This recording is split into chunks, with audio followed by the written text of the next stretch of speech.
Quelques dizaines de sapeurs se sont rassemblés sur la tombe de Stervos Niarchos à Kinshasa en RDC. 31 ans après sa mort, ce père de la sape, connu pour sa chanson La religion Yakitendi, sortie en 1989, a érigé la recherche vestimentaire en sens de la vie.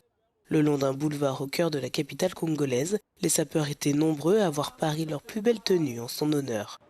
Normalement, la sape est un art et une culture, mais nos autorités le négligent et refusent de nous accorder la moindre valeur, de nous donner une place digne de ce nom, ou même d'en parler. La sape est un art et un état d'esprit, et la manière dont il est présenté, ici, est un art. La SAP, la Société des ambianceurs et des personnes élégantes, est un mouvement d'identité vestimentaire né à l'époque coloniale, à Brazzaville, puis à Léopoldville, l'ancien nom de Kinshasa, lorsque des jeunes ont commencé à adopter et détourner les vêtements portés par les colons. Un sapeur est une personne créative et travailleuse. Un sapeur peut même vendre des fleurs, gagner de l'argent pour s'acheter des vêtements, scolariser ses enfants.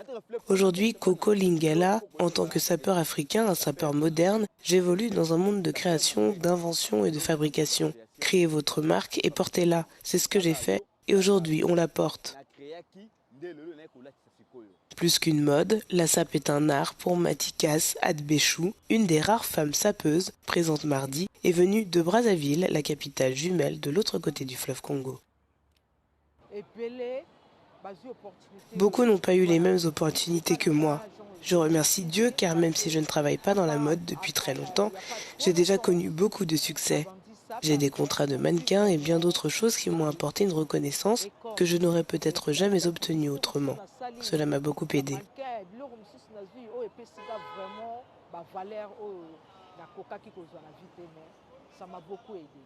En République démocratique du Congo, 85% de la population vit avec moins de 3 $ par jour. Dépenser des fortunes en vêtements griffés peut donc sembler extravagant, mais certains se battent pour parvenir à en faire une activité professionnelle.